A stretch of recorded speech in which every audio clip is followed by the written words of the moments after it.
Item ಯಾವುದೇ ಇರಲಿ try ಮಾಡಿ ಆಚಿ ಚಿಕನ್ ಮಸಾಲಾ. ಆಚಿ ಚಿಕನ್ ಮಸಾಲಾ. ಪ್ರಧಾನಿ ಮೋದಿ ರಸಗೊಬ್ಬರ ಕಡಿಮೆ ಬಳಸೋದಕ್ಕೆ ಮನವಿ ಮಾಡಿದ್ದಾರೆ. ಆದ್ರೆ ಗೊಬ್ಬರವೇ ಸಿಗದೆ ರಾಜ್ಯದಲ್ಲಿ ರೈತರು ಕಂಗಾಲಾಗಿದ್ದಾರೆ.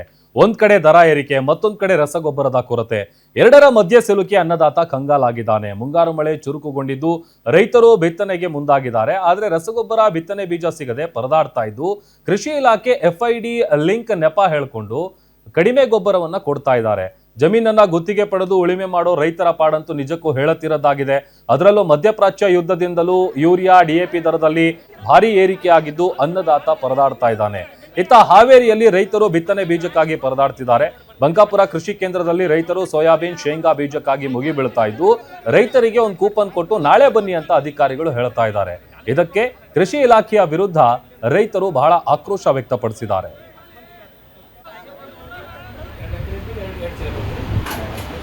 FID ಮೂಲಕ 1 ಎಕರೆ ಕನಿಷ್ಠ ಗೊಬ್ಬರ ಅದು ನಮ್ಮ ರೈತರಿಗೆ ಯಾರಿಗೆ ಸಾಕಾಗಲ್ಲ. ನಮ್ಮ ರೈತರು ಏನಪ್ಪ ಅಂತಂದ್ರೆ ಸುಮಾರು 1 ಎಕರೆಗೆ 4 ಎಕರೆ ಬೇಕೇ ಬೇಕು. ಆದ್ರೂ 3 ಕೊಟ್ಟರು ಪರವಾಗಿಲ್ಲ ಅಂತ ಹೇಳಿ ನಮ್ಮ ರೈತರು ಒಂದು ಇದಾದ.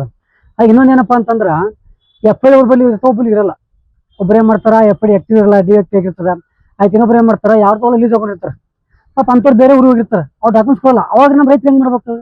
ಅದಕ್ಕೆ ನಮ್ಮ ಉದ್ದೇಶ ಏನಪ್ಪ ಅಂತಂದ್ರೆ ಸರ್ಕಾರ ತಕ್ಷಣ ಎತ್ತಿಸ್ಕೊಂಡು ಈ ಒಂದು FID ಏನದಲ್ಲ ರದ್ದು ಮಾಡ್ಬೋದು. FID ಎಂಬ ತರಬಾರ್ದು.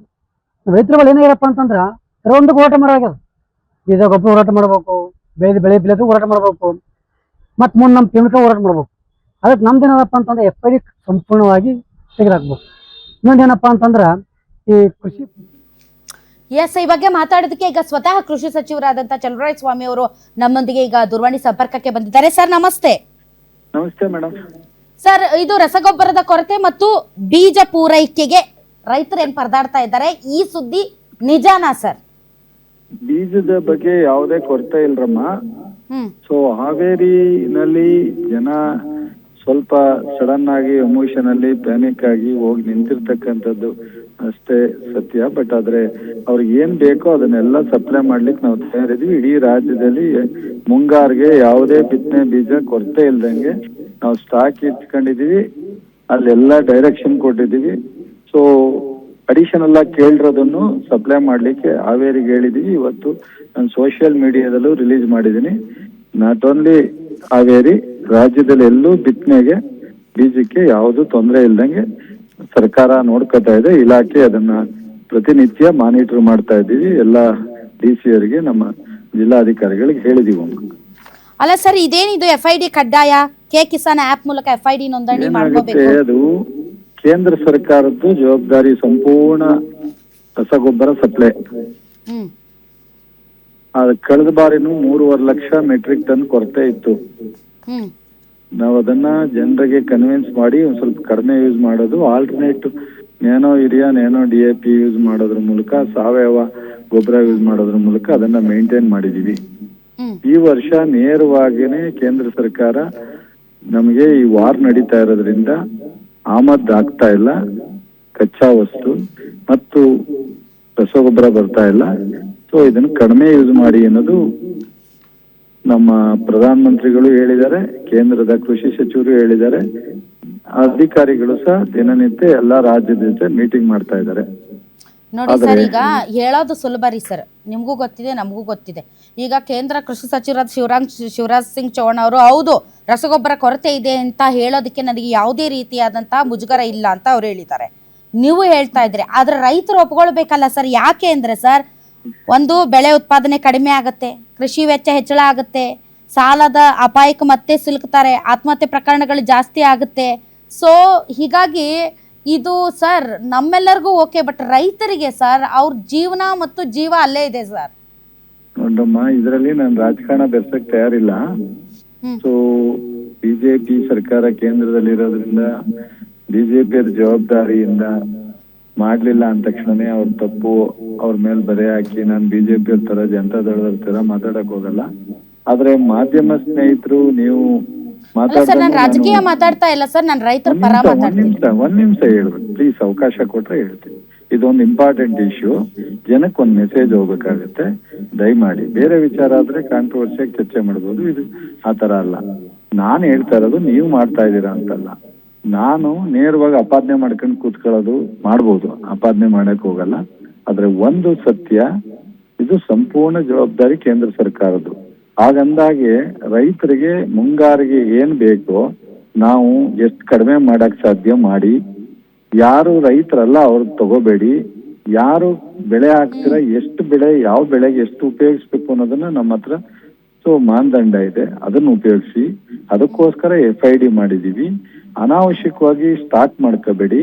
ಇದನ್ನೆಲ್ಲ ಹೇಳಿ ಮುಂಗಾರಿಗೆ ಎಷ್ಟು ಬೇಕಾಗುತ್ತೆ ಅದಕ್ಕೆ ಆಲ್ಟರ್ನೇಟಿವ್ ಸಾವಯವ ಗೊಬ್ಬರಗಳಾಗಿರ್ಬೋದು, ಅಥವಾ ನ್ಯಾನೋ ಯೂರಿಯಾ ಆಗಿರ್ಬೋದು, ನ್ಯಾನೋ DAP ಆಗಿರ್ಬೋದು, ರೆಗ್ಯುಲರ್ ಆಗಿ ಉಪಯೋಗಿಸುವಂತ ನಮ್ಮ ಫರ್ಟಿಲೈಸರ್ಸ್ ಯೂರಿಯಾ ಮತ್ತು DAP ಇರ್ಬೋದು, ಇದನ್ನೆಲ್ಲವನ್ನು ಮ್ಯಾನೇಜ್ ಮಾಡಿ ರೈತರಿಗೆ ಬೆಳೆಗೆ ತೊಂದರೆ ಆಗದಂಗೆ ಕೊಡ್ತಕ್ಕಂಥದ್ದನ್ನ ನಾವು ಮಾಡ್ಲಿಕ್ಕೆ ಬಹಳಷ್ಟು ಪ್ಲಾನ್ ಮಾಡ್ಕೊಂಡಿದೀವಿ. ಎಲ್ಲ DC ಅಧ್ಯಕ್ಷತೆಯಲ್ಲಿ ಮೀಟಿಂಗ್ ಮಾಡಿ ಎಲ್ರಿಗೂ ಜನರಿಗೆ ಹೆಚ್ಚು ಮಾಹಿತಿ ಕೊಡೋದ್ರ ಮೂಲಕ ಯಾವುದು ಪ್ಯಾನಿಕ್ ಆಗೋದ್ ಬೇಡ. ಅವಶ್ಯಕತೆ ಇದೆ, ಇವತ್ತೇನೋ ಒಂದ್ ಸ್ವಲ್ಪ ತೊಂದರೆ ಇದೆ ಅಂದ್ರೆ ನಾಳೆ ಅದನ್ನ ಹೆಂಗೋ ಮ್ಯಾನೇಜ್ ಮಾಡಿ ಎಲ್ಲಿದೆ ಅಲ್ಲಿ ತಲುಪಿಸ್ತೀವಿ. ಬಟ್ ಜನರು ಅತಿಯಾಗಿ ಯಾವುದನ್ನು ಸಹ ನೀವು ಪ್ಯಾನಿಕ್ ಆಗೋದ್ ಬೇಡ ಅಂತ ಹೇಳಿ ರಿಕ್ವೆಸ್ಟ್ ಮಾಡಿದ್ವಿ. ನಮ್ಮ ಪ್ರಯತ್ನ ಸದಾ ಮುಂಗಾರಿಗೆ ತೊಂದರೆ ಆಗದಂಗೆ ಮಾಡ್ಲಿಕ್ಕೆ ಏನೆಲ್ಲ ಮಾಡ್ಲಿಕ್ಕೆ ಸಾಧ್ಯನೋ ಮಾಡ್ತೀವಮ್ಮ. ಸರ್, ಈಗ ಅಂದ್ರೆ ನಿಮ್ದು ಸೋಯಾ ಆಗಿರ್ಬೋದು ಅಥವಾ ಶೇಂಗಾ, ಸೋಯಾಬೀನ್, ಶೇಂಗಾ ಬೀಜದ ಕೊರತೆ ಇಲ್ಲ? ಖಂಡಿತ ಇಲ್ಲ. ನಾವು ಅವ್ರಿಗೆ ಅವಶ್ಯಕತೆ ಇರೋಷ್ಟು ಅವತ್ತವತ್ತೇ ಸಪ್ಲೈ ಮಾಡ್ತೀವಿ. ಎಲ್ಲ ಒಂದ್ ಕಡೆ ಸಡನ್ ಆಗಿ ಜಾಸ್ತಿ ಕೇಳ್ತಾರೆ. ನಾವು ಕಳೆದ ವರ್ಷಕ್ಕೆ ಕಂಪೇರ್ ಮಾಡಿ, ಅದ್ರ ಹಿಂದ್ ವರ್ಷಕ್ಕೆ ಕಂಪೇರ್ ಮಾಡಿ, ಇಷ್ಟು ಜಿಲ್ಲೆಗೆ ಬೇಕು, ಇಷ್ಟನ್ನ ಏರಿಯಾ ಹಾಕ್ತಾರೆ ಅಂತ ಕೊಟ್ಟಿರ್ತೀವಿ. ಸಡನ್ ಆಗಿ ಏರಿಯಾ ಜಾಸ್ತಿ ಆಗುತ್ತೆ ಅಥವಾ ಬಿತ್ತನೆ ಅವರಿಗೆ ಒಂದ್ ಸ್ವಲ್ಪ ಜಾಸ್ತಿ ಬೇಕಾಗುತ್ತೆ, ಅವಾಗ ನಾಳೆ ಸಪ್ಲೈ ಮಾಡ್ತೀವಿ. ಈಗ ಸೋಮವಾರ 30,000 ಟನ್ ಅವ್ರು ಹಾವೇರಿ ಕಳ್ಸೋದಕ್ಕೆ ಹೇಳಿದೀವಿ, ಕಳಿಸ್ತಾ ಇದ್ವಿ. ಅವತ್ತವತ್ತೇ ತೊಂದರೆ ಆದಾಗ ಮಾಡಿಕೊಡ್ತೀವಿ. ಖಂಡಿತ ಬೀಜದ ಕೊರತೆ ಆಗದ ನೋಡ್ಕೊತೀವಿ. ಅಧಿಕಾರಿಗಳಿಗೂ ಸ್ವಲ್ಪ ನಿರ್ದೇಶನ ಕೊಡಿ ಸರ್, ರೈತರ ಜೊತೆಗೆ ಸ್ವಲ್ಪ ರೈತ ಸ್ನೇಹಿಯಾಗಿ ಖಂಡಿತ ಮೇಡಮ್. ನೀವು ಈ ವಿಚಾರದಲ್ಲಿ ನನ್ನ ಗಮನಕ್ಕೆ ತಂದಿದ್ದು ಒಳ್ಳೇದಾಯ್ತು. ನಾನು ಸಹ ನಿಮ್ಮ ಮೂಲಕ, ನಿಮ್ TV ಮೂಲಕ ಇಡೀ ರಾಜ್ಯದ ಜನಕ್ಕೆ ಅವ್ರು ಏನೇ ಕೊರತೆ ಇದ್ರು ಅದನ್ನ ಫುಲ್ಫಿಲ್ ಮಾಡ್ತೀವಿ. ದಯಮಾಡಿ ಜನರು ಅದನ್ನ ಸಮಾಧಾನವಾಗಿ ಅದನ್ನ ಮಾಡಬಹುದು ಅಂತ ರಿಕ್ವೆಸ್ಟ್ ಮಾಡ್ತೀವಿ. All right. ಮುಂದಿನ ದಿನಗಳಲ್ಲಿ ರೈತರು ಇದಕ್ಕೆ ಹೆಂಗ್ ರಿಯಾಕ್ಟ್ ಮಾಡ್ತಾರೆ ಅನ್ನೋದು ನನಗೆ ತುಂಬಾ ನನಗೆ ಒಂದು ಏನಂದ್ರೆ ಸರ್ ಆತಂಕದ ವಿಷಯ ಆಗಿದೆ ಸರ್. ನೋಡೋಣ, ಯಾಕಂದ್ರೆ ಇದು ಬಿಗಿನಿಂಗ್. ಯಾವಾಗ ಅವರು ಇನ್ನು ಶುರು ಮಾಡ್ತಾರೋ ಬಿತ್ತನೆ, ಅವಾಗಂತೂ ಡೆಫಿನೆಟ್ಲಿ ಅದು ಪ್ರಾಬ್ಲಮ್ ಆಗಬಹುದು. ಅದನ್ನ ಕೃಷಿ ಸಚಿವರಾಗಿ ನೀವ್ ಹೆಂಗ್ ಹ್ಯಾಂಡಲ್ ಮಾಡ್ತೀರಿ, ಕೇಂದ್ರ ಸರ್ಕಾರ ಹೆಂಗ್ ಹ್ಯಾಂಡಲ್ ಮಾಡುತ್ತೆ? Thank you very much.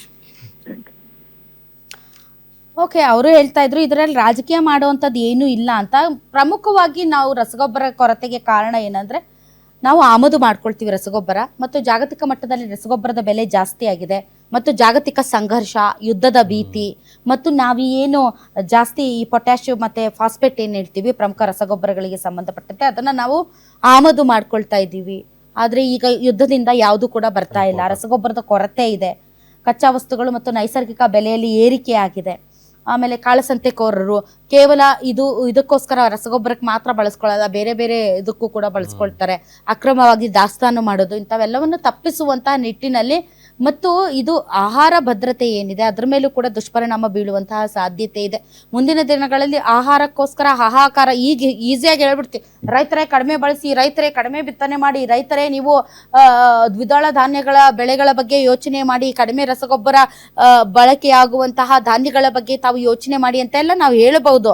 But ನಮ್ದು ಫುಡ್ ಸೈಕಲ್ ಏನಿದೆ ಅದು ಸರಾಗವಾಗಿ ಹೋಗ್ಬೇಕು ಅಂತಂದ್ರೆ ಹೇಗಿದೆಯೋ ಹಾಗೆ ಹೋಗ್ಬೇಕು. ಒಂದಿಷ್ಟು ಏರುಪೇರಾದರೂ ಕೂಡ ಆಹಾರ ಭದ್ರತೆಯ ವಿಚಾರದಲ್ಲಿ ಮತ್ತೆ ನಾವು ಏಟು ತಿನ್ನುವಂತಹ ಸಾಧ್ಯತೆ ಇದೆ. ಇದನ್ನ ನಾವು ಮೊದಲಿಂದನೂ ಹೇಳ್ಕೊ ಬಂದೀವಿ. ಈ ಯುದ್ಧ ಆರಂಭ ಆದಾಗಿನಿಂದ ಇಲ್ಲ ಎಲ್ಲ ದಾಸ್ತಾನ ಇದೆ, ರೈತರಿಗೆ ತೊಂದರೆ ಆಗಲ್ಲ, ಗೊಬ್ಬರಕ್ಕೆ ತೊಂದರೆ ಆಗಲ್ಲ ಅಂತ ಹೇಳ್ಕೋತಾ ಬಂದ್ರು. ಆಮೇಲೆ ಒಂದು ದಿನ ಬಂದು ಇಲ್ಲ ಕೊರತೆ ಇದೆ ಅಂತ ಹೇಳ್ತಾರೆ. ಇವ್ರದ್ದು ಸ್ಟಾರ್ಟಿಂಗ್ ಅಲ್ಲಿ ಎಚ್ಚರಿಕೆ ಕೊಟ್ಟಾಗ ಇಲ್ಲ ಇಲ್ಲ ಇಲ್ಲ ನೀವು ಸುಳ್ಳು ಹೇಳ್ತಾ ಇದ್ದೀರಾ, ಸರ್ಕಾರ ಎಲ್ಲ ರೆಡಿ ಆಗಿದೆ, ಸರ್ಕಾರದ ಹತ್ರ ಎಲ್ಲ ಇದೆ, ನಮ್ಗೆ ಯಾವುದೇ ರೀತಿಯಂತ ಕೊರತೆ ಇಲ್ಲ ಅಂತ ಎಲ್ಲ ಭಾಷಣ ಹೊಡಿತಾರೆ. ಆಮೇಲೆ ಒಂದು ಫೈನ್ ಡೇ ಮತ್ತೆ ಬಂದು ಬಿಡ್ತಾರೆ, ಎದುರುಗಡೆ ಬಂದು ಹೌದು ಜಾಗತಿಕವಾಗಿ ಕೊರತೆ ಇದೆ, ಅದಕ್ಕೆ ನಮಗೂ ಕೊರತೆ ಆಗಿದೆ ಎಂದು ಬಿಡ್ತಾರೆ. ಅವಾಗ ಎಲ್ಲ ಹೋಗ್ಬೇಕು? ಇಲ್ಲ ಸರ್ಕಾರ ಎಲ್ಲ ದಾಸ್ತಾನು ಮಾಡ್ಕೊಂಡಿದೆ, ಯಾವುದೇ ರೀತಿಯಂತ ಪ್ರಾಬ್ಲಮ್ ಇಲ್ಲ ಅಂತ ನಾವು ಅಂದ್ಕೊಂಡಿರ್ತೀವಿ. ಕೊನೆಗೆ ಇವ್ರು ಬಂದು ಒಂದು ದಿನ ಹೇಳ್ಬಿಡ್ತಾರೆ ವಾಸ್ತವ. ಅವಾಗ ಎಲ್ಲಿಗೆ ಹೋಗ್ಬೇಕು ನೋಡಿ? ಇದು ಈಗ ಸಣ್ಣ ಪುಟ್ಟದಾಗಿದೆ, ನೀವು ಬರ್ದಿಟ್ಕೊಳ್ಳಿ. ನಾನು ಲಾಸ್ಟ್ ಟೈಮು ಹೇಳಿದ್ದೆ, ಮುಂದಿನ ದಿನಗಳಲ್ಲಿ ಏನಾಗುತ್ತೆ ಅಂತ ನೋಡ್ಕೊಂಡು ಇಟ್ಕೊಳ್ಳಿ.